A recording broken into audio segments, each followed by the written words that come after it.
You want to be a Mustang owner, or you're already an owner looking to upgrade. You got that bright idea in your head telling you to sign your life away in the form of a loan or a divorce.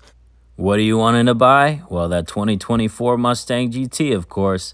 Before you take that step, you got to be asking, is it worth getting the 2024 Mustang GT? Let's find out. We'll start off by saying this pony with the 4th gen Coyote 5.0 puts out a solid 480 horsepower and a whopping 415 pound-feet of torque. Oh my God!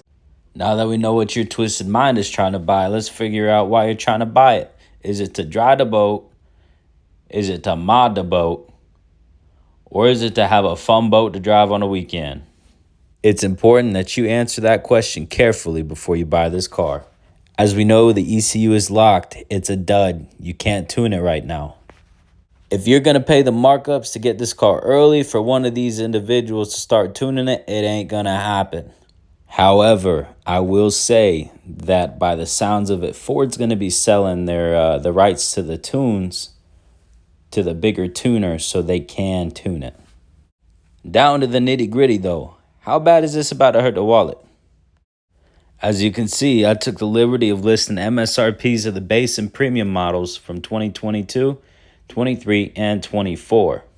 So as you can see, for the base models, it's going to cost you $1,070 from a 22 to a 23, and it's going to cost you $4,150 to get you from 23 to 24. And that's just for a base model.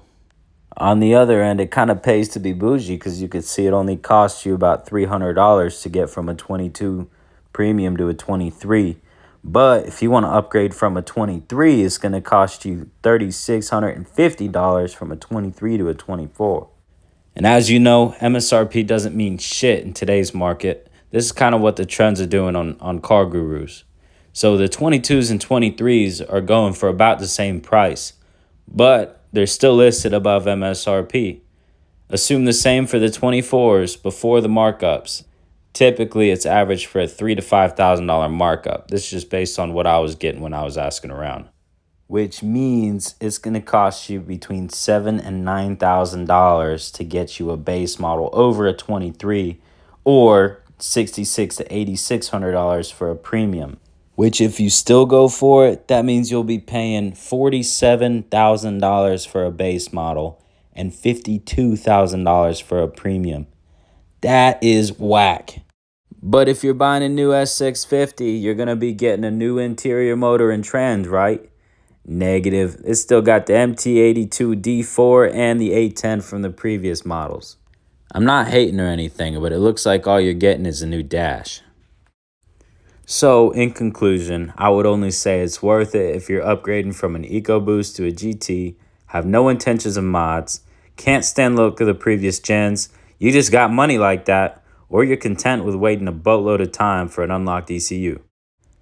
I would go ahead and say this car is not worth buying if you've already got a 5.0, if you are used to driving modified cars, are going to use it for anything other than AB transports, if you're not going to get the Dark Horse, and if you didn't order it and you're going to pay the markups on it. I just wouldn't do it.